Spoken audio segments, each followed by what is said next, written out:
Mbote na biso balandi ya magazine TV UK wabino présentatrice Mama Nasha Mayimbi toyeli bino lisusu élément ya sika na mokona lelo oyo tokolinga ko partager moi lisolo na invité na biso na likambo etali entrepreneuriat awa na kati na mboka na biso yango République démocratique du Congo RDC.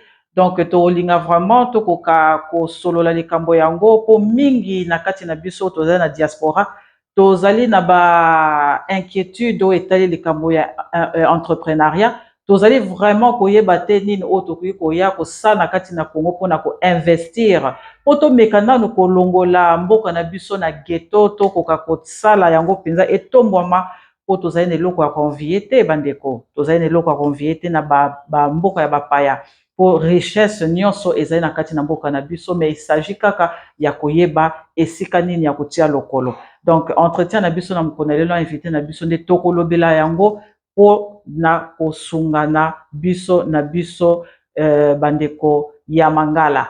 Donc sans plus tarder na kosenga na cameraman azali na nsima ya caméra ya kofungola biso plateau pona koka ko introduire to ko présenter bino invité na mokona lelo. C'est parti. Bonjour Papa Fiston. Bonjour Maman Nasha. En tout cas, bonne santé. Santé, ça va. Nangolu Nzambe. Ezomonana ke nzoto eza vraiment makasi eza kolongono. Lelo tozali ko lobela likambo entrepreneuriat ndenge outi kolanda na introduction na ngai. Tozali vraiment na posa ya koyeba tant que ndenge yo zali yo moko awa sur place sur le terrain awa na RDC omeka nano ko répondre nano na mwa ba inquiétude oyo bandeko na diaspora bazali nango et surtout ba jeune o bazali na posa vraiment bazonga na bango awa na kati ya Congo po tozo komona ba situation o crise économique ekomi na Congo na Europe vraiment ba difficulté vraiment ekoti ya makasi alors bato bakomi vraiment sikoyo kopesa mwa position ke bazonga awa na mboka na bango na origine na bango bameka nanu kotala esika ni bakoki kotia lokolo pona ko se retrouver alors ba inquiétude ezali bene na uti koloba mais bato bazoyi bapenza te ndeni bako se positionner bakota siko na nini na élevage bakota na nini na agriculture bakota na immobilier donc bazali vraiment koyeba ko se positionner te mais bato bazoluka ba vraiment bayeba eloko nini o vraiment ezali kopesa na kati na Congo po baya donc pas Fiston mekana no ko fungolela biso penzo panza teke ndenge balobaka eko naza sûr que eko sunga bandeko bazali kolanda biso à travers conseil to makanisi oyo kopesa na biso lelo. Voilà, merci beaucoup Maman Nasha. Donc hésitera jamais qu'on a répondre à l'invitation pour apporter une petite pierre hein, na conseil pour la bande de Kobaza plus les bandes même ba ope bazara na Congo. Ah na Congo pe. Ba Hollanda. Oui. Pour na ngamo ko na za entrepreneur na domaine ya communication. Mais aujourd'hui ce qui te lobby to panzante kendenge lobby c'est Congo ezananzala. OK. Congo ezananzala. Donc le premier domaine où okoki ko investir na Congo eza domaine où nyonso eza makambo ya etali makambo kolia. Ya kolia, OK. Obandi na kolona. Ilona genre agriculture. Oui. Agriculture lelo na bamboka na biso bato bazolona na bango ba mama bazo moi culture hier bazolona na bango. Mais eza na niveau te ya kolona genre pour bateka plus pour que balier ça plus bato. OK. Ba mingi na ba culture na biso na ba village ou bien na ba périphérie bazaka ateki moi asali moi biloko na e oye moko kolia et puis ateki moi tant soupe asali troc comme ça somba mungwa somba mafuta et puis voilà c'est limité wana na e vieko mais lelo Kinshasa ezan a plus de 15 millions d'habitants. Wow. Donc imaginez kaka au sali activité moko agricole oyo genre kokote ke la batu ata 100 000 personnes et que côté que la 100 000 personnes basomba eloko moko par jour il y a $1 vous avez 100 000 par jour même si va dire que bénéfice c'est à 10% vous avez 10 000 il y a bénéfice par jour par jour donc or Kinshasa ils a plus donc ceux qui les lots par exemple tout le monde a Braza Congo Brazza azo tenir quoi ça la pont Kinshasa Brazzaville. OK. Bon, ceux qui bateau ba na bango te dans leur tête ils se disent mais c'est bien pour rapprocher bango cannabis. Or économiquement gouvernement à Congo Brazza que les grands marchés Kinshasa et Zawana, Voilà. il y a plus de 15 millions d'acheteurs. Donc ceux qui bango va produire facilement bah à part ma cambo rapport non mais ceux bango va produire facilement va 4 sabilo ko et voilà ils vont vendre comme des petits pains bah biloko oh bah toi parce que congolais azana ils ne mangent pas ces faim. C'est vrai. Congolais azoliate parce que biloko ezate il y a des non fait ça c'est comme biloko sous bokomi par exemple dans ba supermarché ba la mapa kaka mapa bien mais la quantité moko boye na tanga ba kombo supermarché mais au moment na fil et na fil wana bato batondi au moins après que bakomi ko exiger bino bozwaka 5 pains parce que bato mosusu bakoka mwa kokokela mais na suka nango omona mpe kaka bato mosusu bazwi.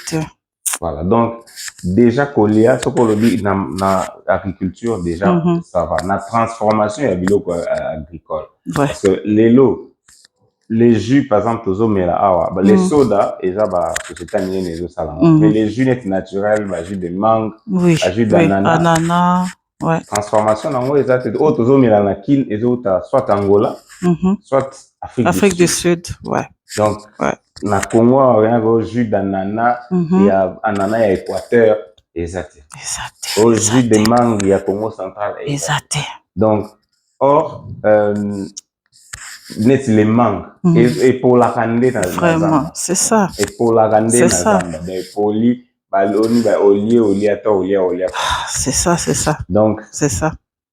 Jus net carton, jus awa, soko au sali moyen dans le supermarché, jus de mangue, il y a jus eza dans les $3. Mais ceux qui au Congolais, par exemple, au sali industrie, Made in Congo. Made in Congo, sali c'est 1 litre à $1. Naturellement. On se retrouver. On se retrouver. Ouais. Toké na pêche. Pêche. Tozolia poisson et autres en Namibie, c'est bon, moi-même, na linga Thompson, oui. Parce que peut-être au liga na yango. C'est ça, oui. Mais Thompson et autres en Namibie. Et pourtant, tozana na ba mai na biso à l'intérieur, ba lac Tanganyika, ba fleuve na biso, ezali. Mais structure à pêche. Moi, bateau moko ya pêche, bateau de pêche, ils ont raflé ba poisson. Exact. Mais pour votre information, papa fiston, au lieu que bateau de pêche exact. Mais ezali na église kimbangiste, oyo ba maman ya association des femmes kimbangiste, o ba wuti ko somba bateau de pêche. C'est une bonne nouvelle.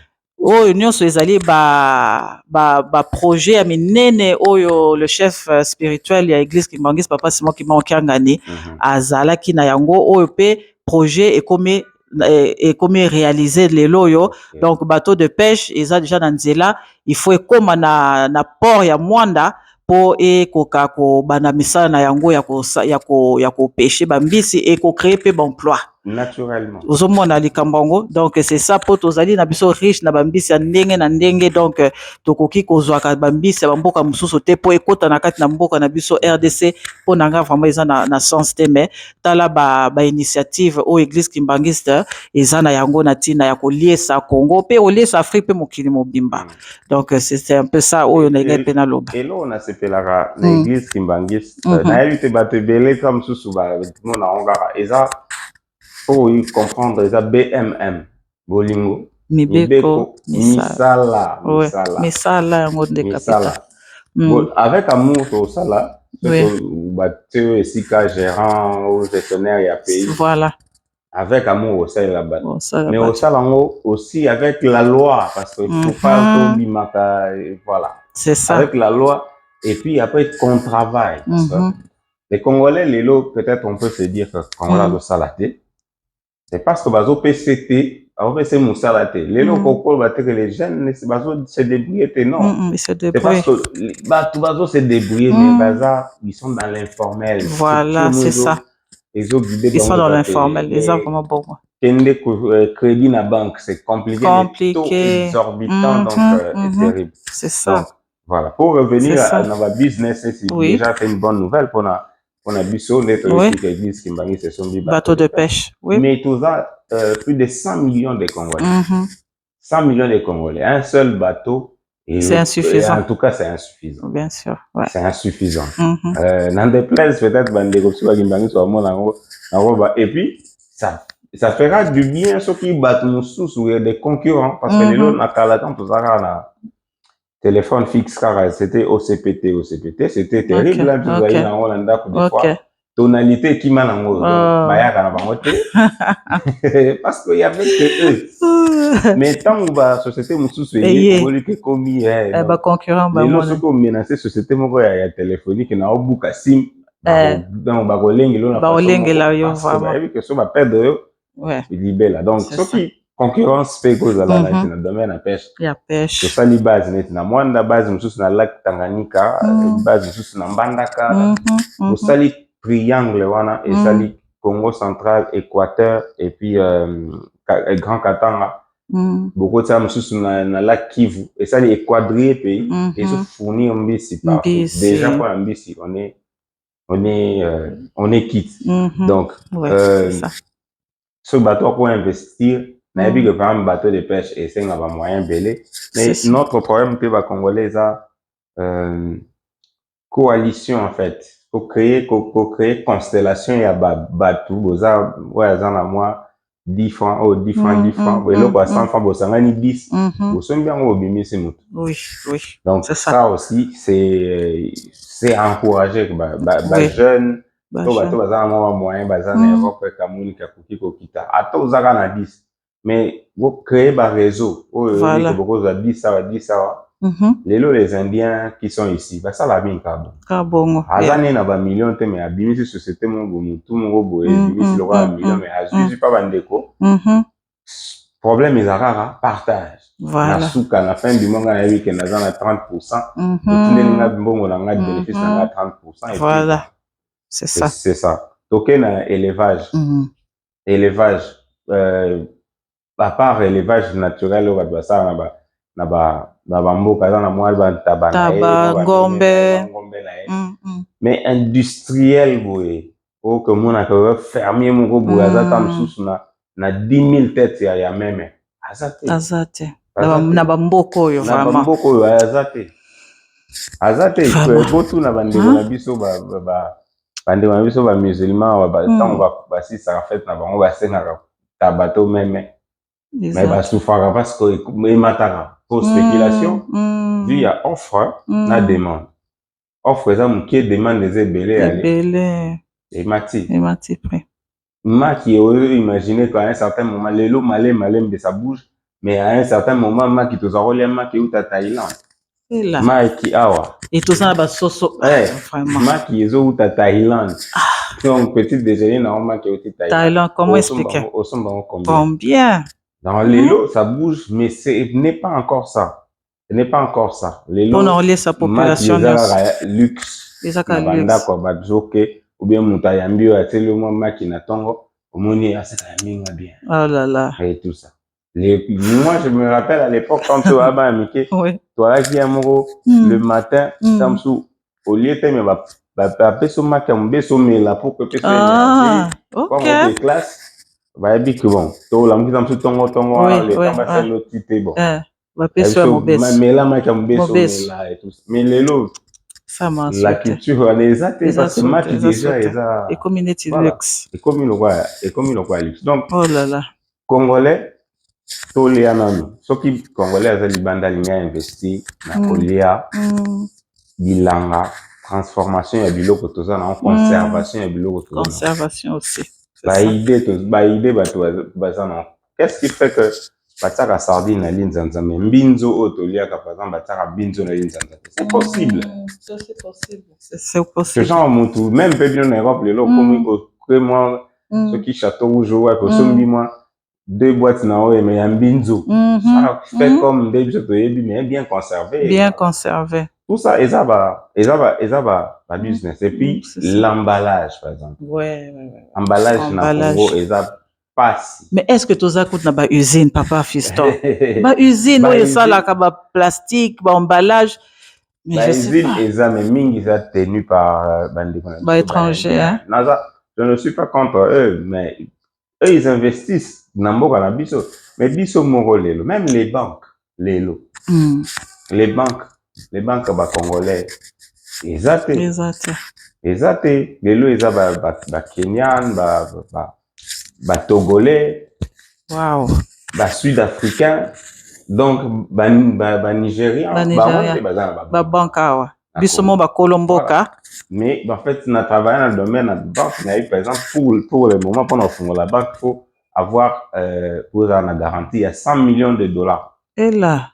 100 millions de dollars. Mais, secret bancaire oblige, on va sauter les Congolais, au cas, par exemple, sur le Congo, par exemple, combien dans la compte. Il y a des Congolais, par exemple, dans la compte, dans Longa. Il y a Malonga. Et puis, ça, la constellation, Sangani, 20 millions, 20 millions 5. C'est ça. Créer banque à Congolais. Oui. Donc, quand investir dans nos bandeko, tout ça, on a peut-être des moyens, mais tout ça, on a niveau dans la banque. Pensez na bilo à coller. Les fast food, c'est à compter, na rotangelo, tel. Ah, c'est vrai. C'est vrai.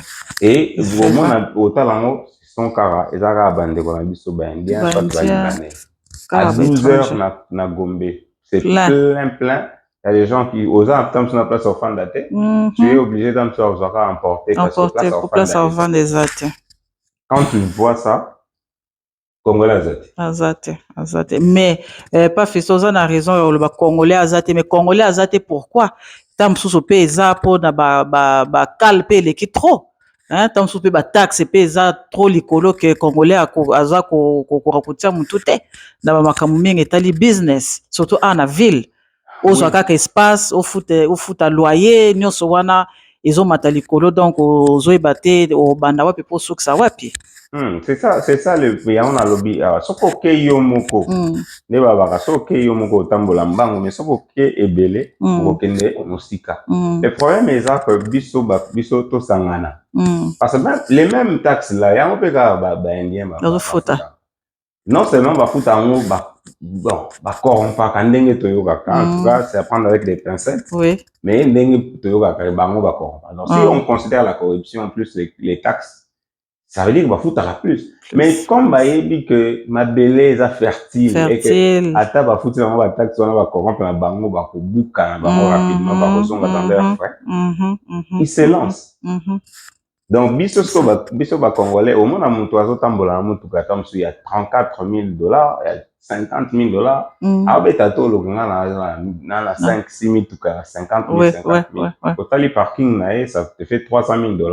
Oui. Mais ceux qui ont investi dans l'industrie, par exemple, na 200 000 $. À transformer jus, par exemple. Même dans l'habitat, mon cœur va transformer. Comme ça, là, on va boire des conserves. Oui. Voilà. Même les maïs, tout ça, il y a ça, là, par exemple, les maïs, il va boire des conserves. Où t'as la Libanda? Mais est-ce que le Congo, tu as la maïs? Il y a sucre, il y a bière. Voilà. Donc, notre problème, on peut se lancer seul, oui, mais mingi, tout va zalana. Tout créer, structure, tout ça. Ensemble, vous créer, vous conseil d'administration, DG, ceux qui n'ont tout ça, et puis bénéfice, tout a créer ma société à responsabilité limitée, espérer, tout a et puis je veux récupérer dans 10 mois comme ça. Et puis notre souci est d'arriver. Ce qu'on l'oni lelo, olingo lelo, non. Eza lokola c'était moi été fafui bande ko ya poto ba mangousta. À l'époque c'était il faut elona 18 pour ebota 18 ans mais ba to ba elona on ka.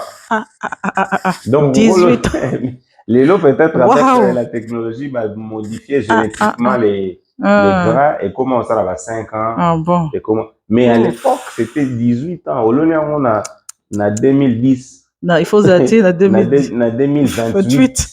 Mangousta. Mais c'est très bon fouiller. Oui. Fouiller kitoko mangousta. C'est. Donc, même dans le business, c'est comme ça. biso siko bakongole toka siko loni mbango lobi mbango. Il faut vraiment patience. Voilà, faut en patience. wana ezala. Donc domaine ya nabi ya kolia et puis toye na transformation industrielle même babiloko mike kaka. Moi transformation wana et ça là que vous pouvez exporter. Lelo mingi to importara. Et tout ça quoi importer kaka. Et où t'as Liban. Donc voilà, même ciment tongela misusu. Et où t'as bambo comme ça. Donc Taliban heureusement que l'État a coincé mon des bâtiments na biso cimenterie et ça faisait moi mouké. Donc oh là là. Le domaine à quoi investir vraiment et ça penser à ventre congolais. Le ventre du Congolais. To leki na tourisme. Tourisme. Il y a un ami français à Kenya Égypte à Tambola Pena Congo à Égypte bazaka na ba pyramide. Oui. Après pyramide et Sili, il y a désert, il y a rien de beau, rien à voir. Ça va comme ça. C'est rien. Mais là on a que chaque fois na Tambola na Congo, au Kende Congo central, au Kende Bandundu. Oui. Au Lekanzela wana mais il y a toujours quelque chose de nouveau que tu vois parce que Zamba ya moko na elanga ekauki ya moko eboti ba fleur. Oui, wana ya solo. Bangomba ezali ba chute ezali ba tout eza. Même neige eza en Congo. Donc bon. Même neige eza en Congo. So ça qui fait c'est par exemple Bangomba ba un mont cristal. Eza neige peut-être il y a pembe mais so komi kuno mona mai mo kitaka likolo ko ezala na source ezala nde ba glace wana kitaka nde ça c'est dissous de kitaka mai wana na mont cristal. C'est touristique, c'est hautement touristique. Soki vous créez ba agence ya tourisme sérieux, hôtellerie vous créez ba hôtel ya sérieux. Oyo ke mutu akote ezate ko mutu ba travailler ba comment kolimisa biloko ba sérieux lelo sérieux ngana ye na lali na beti lisolo et puis etamboli c'est ça. Et puis le service ezala ya malonga Congo ne na bango eza bilanga en tout cas elanga eza munene donc oya awa yo loni ndunda nga loni masango kuna ya loni kuna mutu akodéclare akoza te parce que eza munene papa Fiston ndenge olobi vraiment totala mabungu ya bakongolais. Pourquoi balobaka ke na Angola bato baliaka malamu koleka na Brazzaville baliaka koleka et pourtant biso pe awa donc notre terre eza fertile eloko nini nango ezosala ke congolais akufa nzala congolais asenga biloko na nzela eza vraiment na sens te eza vraiment na sens te donc moko susu ba œuvre mosusu bandiko magazine TV yoke bozali kolanda biso oyo église kimbangiste esali pe ezali kosala ezali poulailler na lutendele poulailler munene ezali kuna oyo eza kosalama na association des femmes kimbangistes nyonso wana ezali mpona nini ndenge papa Fiston aza catholique aza kimbangiste te mayebi bolingo mibeko misala BMM donc ayebi yango donc biso bakimbangiste vraiment likambo wana bapapa na biso bapapa diange na papa kisoke papa dialunga na balakisa biso ete il faut tosala misala eza un avantage non seulement yana bakimbangiste mais eza mpona congolais nyonso Congo mobimba Angola Brazzaville Afrique mobimba po ezali moko ba prophétie oyo pe bapapa bapesa biso ete RDC ekolesa mokili mobimba kimbangiste yo kolesa mokili mobimba donc toza na lutendele toza na poulailler kuna oyo ezali koproduire basosi ezali koproduire maki oyo ezali kocréer emploi pe mpona bandeko donc tokende pena na même vision ya église kimbangiste chef de l'état pe azali komeka kobunda mais il faut vraiment to changer mentalité biso vraiment bakongolais biso baafricain il faut to changer mentalité vraiment to meka ko avancer to longwa na kati na ghetto po il y a beaucoup à faire toza na nyonso richesse nyonso to kozanga eloko moko te donc idée oyo pe ba conseil oyo ndeko papa Fiston Mavunga azali kopesa biso ezali très important tous auront vraiment en considération agriculture élevage très important mais l'union fait la force tokangama lokola ba indien bakangamaka moko abimisi mutu mais abimisi donc aza entouré pe na bandeko mususu bazali kosala ensemble biso bakongole pe ba fiston tolingi kaka makambo nyonso tosalaka yango biso moko toza trop baégoïste toza baégoïste tobangaka koassocie bato mosusu na kati na makambo na biso et pourtant soki toza na liboke tomona pe tokende pe na vitesse moko ya ndenge mosusu donc tourisme pe eza très bien mais en tout cas esalama na sérieux po biso bakongolais moko vraiment eloko ebomaka biso tozaka pe sérieux te na makambo mosusu donc tosala yango na sérieux wana tourisme yango nde moto ematisaka économie ya mboka tourisme soki déjà bato baza kokota na mboka na bino baza na bisika ya kokende basafari baza na bisika ya bien ya kotambola ya kovisite message pe kopanzana na bato ke non soki okende na Congo ke kovisite endroit intel ezala kitoko eza propre accueil très bien okomona pe sango ezali kopanza ezali kokende bato babanda koyaka na mboka na bino bazali kokotisela bino pe mbongo donc sans tourisme économie pe ekomata te ekoavance te pa fiston tozali koévolue na kati na masolo na biso tolobi tourisme est-ce que ezali susu pe na esika mosusu domaine mosusu oyo pe bandeko bakoki koya kosinvestir to koinvestir awa na kati na Congo bon wana eza capital oui oyo eza capital oyo napesaki liboso eza bandeko baolimisa moke en fait nga nasali relation internationale mais nasali économie internationale donc na niveau ya bozwi ya mutu akoki kozwa mwa 50 000 livre na ye nini akoki kosala mwa eloko mais na niveau sikoyo ya mwa likolo même nzela lelo okoki koinvestir na nzela genre Nathalie nalobi bon depuis gare centrale na Kinshasa ti aéroport nzela eza mobulu embouteillage eza makasi soki bato wana so ekomi niveau ya mwa mbongo mwa ebele moto mwa investir asali nzela au bord ya fleuve autoroute na ye bayokani kaka na leta soki akoexploite pendant 15 ans après atikela yango leta batie péage awa na gare centrale omati okiti mbango na aéroport nyonso wana eza bamoi congolais ndenge olobi problème na biso eza on pense tout connaître non nga ntango nasali relation internationale tobandi ta tokomi 3e graduat tobiso nyonso relation internationale ntango tokomi na licence babiso toke na économie internationale bamisusu bake na politique internationale donc nga nakoki kobetelo lisolo ya politique internationale mais expert oyo mwana classe na biso tobandaka na ye ya kobetelo yango malonga mais soki aye mpe na économie internationale baaccord entre les états nga na kobetelo yango donc fo nga na ye balimite nanga biso okoki kozala te yo moko DG yo moko chargé de communication yo moko financier impossible donc l'essentiel eza que kaboli même na ndako kaka na batâche kaka simple ou bien bozosala mwa fête bobi bon yo s'occuper na boisson yo s'occuper na boyo omona ke mosala ekotambola bien mais soki yo moko tozosala nyonso voilà donc même na banzela lelo tu peux investir na banzela même pas na kili même na bakati obi bon na ngai na ndimi na nga nata mbongo nazo investir nzela ta mosusu mbujimai kalamba mbuji par exemple abi bon nga na biso toza mbongo so tozota mbongo totonga nzela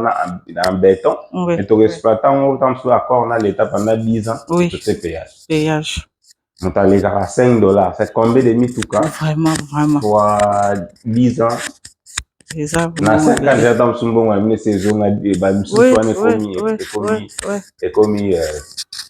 ekomi bénéfice. C'est ça. Donc, l'essentiel, c'est d'oser. Les terrains est tellement... Ils sont fertiles. Congo, quand les mabélés sont fertiles, les qui, une fois, dans le temps où nous allons, moi, jeune, les qui va salir, nzete moko ezobota mais nga makati matiti mais nazotida kaka nzete wana ezobima basinga boye mais pourquoi ya fisto pourquoi tu ne coupes pas ça na vie non ça c'est les haricots na lupangu kaka place mama soka ponima de so boire kaka mai kokola. Non, ça c'est les haricots, baboy, c'est les haricots. Quelque temps après, je prévois la tête, ça a 3 mois. Ade c'est beau, tu vas moni faire le bima, mais c'est pas les haricots, quand ça je taille bima ina tube na wa. C'est la taille est li. Et comme jaune, to pas solide, pas pulpe, va moni mades. Mades na kati. Donc, tala na niveau ya mboka oyo tozaka. Mades oyo ya kotoboka oyo ba maman ba boire kawana na mai le kawana mais boti. Mais tozaka mboka oyo bato bazokufa nzala. C'est ça. Donc, parce que c'est ça. Biso moko pe, c'est vrai que ba étranger bazobunisa biso, mais biso moko pe na kati na libanda ndenge bino pe bozima ele mususu. Na kati na libanda to luka to investir surtout na domaine. Parce que mutu allié à réfléchir bien. C'est ça.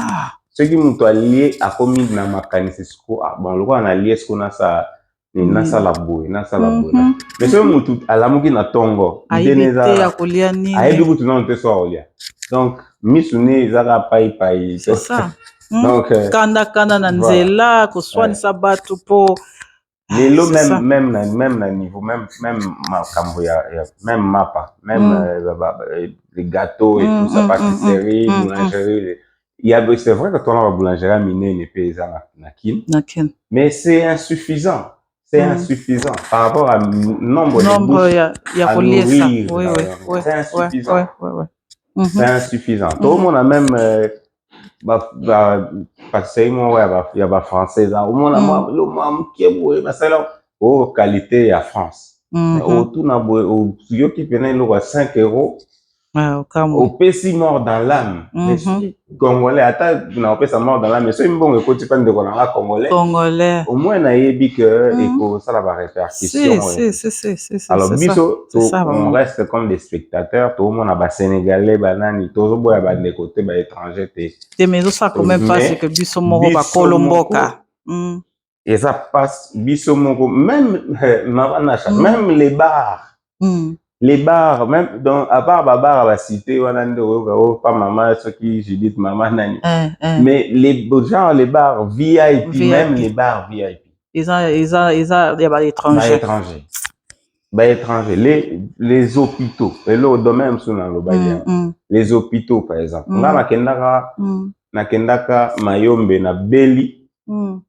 na beli malaria simple mais fallait nazwa traitement pendant 5 jours donc 10 tonga donc pourquoi mais traitement na seringue moko na seringue moko parce que na clinique wana soki clinique soki hôpital bazaka na 5 seringues songa na ngana somba na 10 on a 10 tongo ba boîte donc ezalaki tozaki obligé à kotokisa katonga c'est grave bazotokisa c'est grave et tout ça donc même seringue mais pourtant Congo central est parmi les provinces les plus développées où on mata facilement mais moyen somba 5 minutes aussi ici stop donc somba ka moko na bando tukso bazo c'est pas possible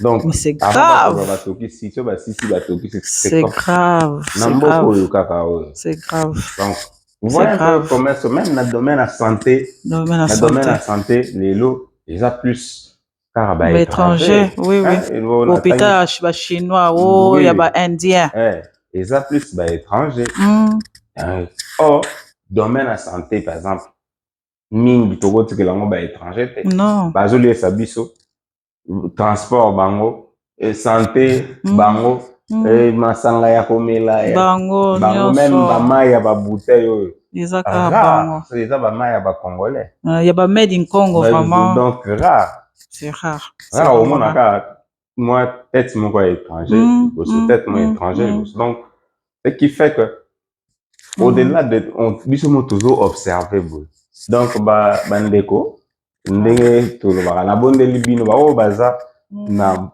idée à quoi investir boya na Congo malembe na une année na 2 ans mais malembe to surtout si to zui to fandisi masolo nde batino baka histoire peut changer les autres compter na monsieur Mulumba, Vraiment. monsieur Kankou, Oui. monsieur Timba, tolembi soki ba Zaka, William na William. banani hein? Tolembi. Voilà, donc, Mm. domaine eza ebele tokofanda tokobanda otanga domaine nyonso okotangela lelo ezala décoration ezala même bakiti oyo tofandeli so olandeli okomona eza kaka communauté moko wana natangaki mwa ebele bango kaka mais mabaya oyo baozwango eza kaka mabaya na biso les menuisiers ya biso bango bayeka na matériel batie mwani condition ale c'est vrai kiti oyo okosomba yango na Delvaux ntango mosusu na $50 na Delvaux bango batieli yango 300. C'est ça. Et omona mpe Congolais akesomba kuna parce que kuna il pense être privilégié soki asombi kuna donc badomaine c'est ça yango nazoba pa fiso faut to changer mentalité et sérieux topesa maboko na oyo ya biso moko bandeko oyo lokola na Delvaux esika wana pa fistonga bana bomwana nga nayebi place wana na Delvaux basalaka bamesa mabaya bakiti donc bazalaka wana donc bachange sport te bazaka wana mais mpo na nga namonaka neti baza kaka bamati te quoi nzomona bamati te et pourtant basalaka vraiment biloko moko ya bien. Et à un certain moment, à l'époque, nous avons travaillé dans la radio, j'ai fait un reportage et ça là comme des autres, brutaliser les Chinois parce que il se disait que Chinois on a sokaye akangaka ba photo. So akangi ba photo azu ba modèle la bango allez. Allez bon baké kuna ko sala. On a euti Chine yi. Oh là là. Allez ba mitsango fois 7 fois 6. Oh là là. Dès une fois ta ba sikoyo azo kangale ba brutaliser ça là moi des autres ozomona makama bongo ozomona même kiti basali pa Congolais mona Congolais azoboya kosomba apréfère qu'il n'aille pas mopaya azala qui se complexe wana biso ba complexe te ba complexe donc nyonso eza pe na mutu na moto o préféré okota na supermarché osomba pondo ya supermarché que okena osomba pondo epa ya mama azoteka ta mosu na zamba et pourtant bango basombaka wana c'est ça donc toyebi nga nayebi mama moko azali na ferme na Kitambo Jamaïque bon supermarché mpe mo eza bakote wana na otanga kombo te ye mpe bafournir bango maki ozomona mais c'était ezaka maki wana ka oyo ta mosu osomba kuna 200 francs so ekoti kuna ekomi x3 donc ezaka même mama wana nayebi mama wana tosambelaka na ye ti lelo azali soki alandi nga oyebaka eza ye donc ye mpe bafournir supermarché wana ozomona sikoyo eza yango nti ezosala biso mpasi bamama bazoteka mpe na informel mpe baza trop ya fisto misusu mama oyebaki na coin abanda commerce ya mapa na 1990 tina 2024 atekaka même nombre ya mapa kaka na coin wana okeba teta mosu même bassin donc na comprenaka te babanque à part biso mona en population les banques par exemple ezoyede biso bazoyede te DG ya banque moko banque mwa bafrançais alobaki que ne pensez pas que na sur lelo biso toye po tokomisa bacongolais bariche parce que soko bateau est exorbitant produit crédit métaux moko élevé tu es asphyxié on a bacongolais bele bazobotola bango bandako donc moins c'est ça alors mama wana quand ça a un problème d'éducation financière redéficit sous crédit moko boye bapesi et puis après agent ya crédit wana ye moko a déficit aux $1000 mais il faut kanisanga mama pe na idée na adui à $100 à kabeli donc ande nyongo etikali ka na banque ndenge moko na banque c'est ça aussi le problème ce qui fait que les gens stagnent batozaka wana tozo rond-point kaka tozo baluka kaka il suffit azui ya kolie sabana et tout ça déjà passé mkolomoko plus esali bambula ndongo na de 90 lelo ozaka wana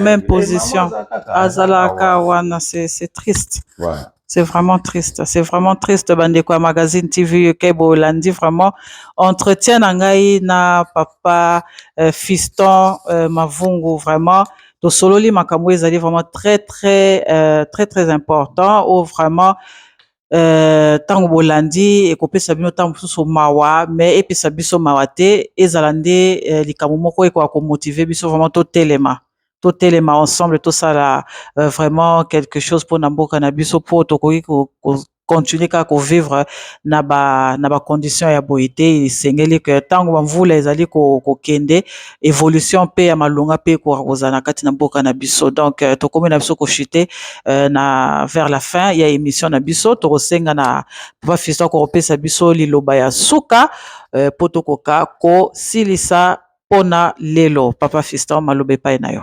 En tout cas, merci mingi na mana chandengo invité nga lelo poto lobela na o etali entreprise na mboka na biso et puis l'économie en général. Alors nga eloko na koloba comme liloba suka eza bandeko ba congolais to longola pe moi kobanga. To misala moi confiance pe biso na biso. Yo ndeko mtoza na ngambo ya leta kozalaka te soki bomoni congolais nde obandi osere clé soki omoni étranger olembisi. Voilà. Donc plus tozo facilité ba congolais plus pe économie ebandi ozonga malembe na maboko na biso moto aza économie même na ba famille na biso boyebi moto azaka na moyen yende muta dirija. Donc soki biso mo ba congolais toza na moyen te on peut diriger réellement la mboka na biso. Exact. Alors, ce que je dirais aux Congolais, osez, venez investir au Congo. La terre est grande, la terre est fertile. Venez investir au Congo. C'est notre pays. Moutako linga Congo koleka biso moko azate. Voilà, merci beaucoup. Merci beaucoup Papa Fiston Mutarolinga Congo koleka biso moko azali te wana nde ezali message ya suka oyo tokopesa pona bandeko nyonso magazine TV UK soki bosepelaki na élément ya lelo bo nanu bozali abonné te bosalela biso geste wana s'abonner na chaîne na biso obeti kaka cliquer kaka na cloche et au déclencher yango pona kozala tout le temps notifié à chaque fois que to tie élément ya sika na chaîne na biso partager pe yango na bandeko nyonso moni ke ba bénéficier na message oyo invité na biso apesi biso lelo vraiment ekosala biso vraiment énormément plaisir ba commentaire na bino ba suggestion na bino pe ekozala vraiment welcome tozali wana pona ko servir bino pona kopesa bino ba élément ya bien o ezali éducatif au brota la paix en famille. Donc ekosala rabiso esengo tant tozali kotanga ba commentaire na bino ya encourager ngai na musana nazali kosala donc ça nous fait vraiment et opesa biso force et opesa biso vraiment makasi ozali pe na posa ya koleka comme invité na magazine TV UK contacter biso numéro de téléphone ezali email pe ezali contacter biso tokozala wana pona ko yamba bino na plateau na biso donc voilà donc pona lelo en tout cas topesi bino merci et topesi bino bye bye à la prochaine merci Bye ciao bye.